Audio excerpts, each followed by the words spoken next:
샬롬. 7월 21일 화요일 아침, 같이 오늘 이 세상의 부유함보다 찬양 듣고 같이 말씀 나누도록 하겠습니다.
아멘.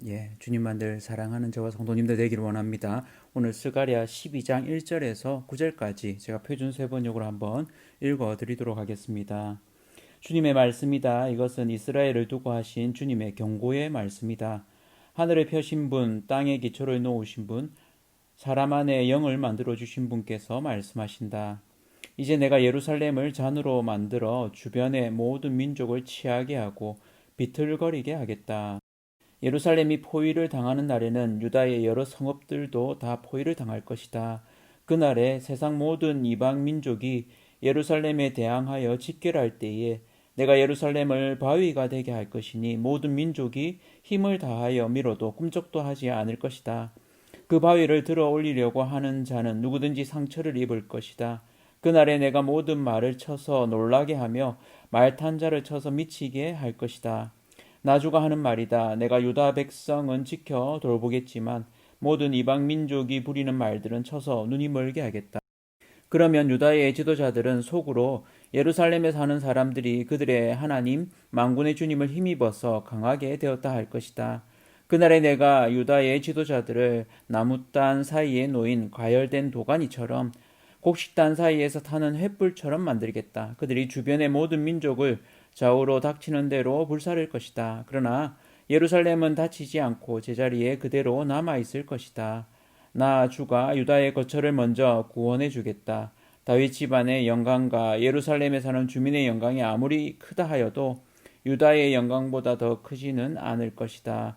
그날에 나 주가 예루살렘에 사는 주민을 보호할 것이니 그들 가운데 가장 연약한 사람도 그날에는 다윗처럼 강하게 될 것이다. 다윗 집안은 하나님처럼 곧 백성을 인도하는 주의 천사처럼 그렇게 백성을 인도할 것이다. 그날이 오면 내가 예루살렘을 치러 오는 모든 이방 나라를 멸망시키고 말겠다. 아멘. 예, 오늘은 그날의 경고와 소망이라는 제목으로 말씀을 나누도록 하겠습니다.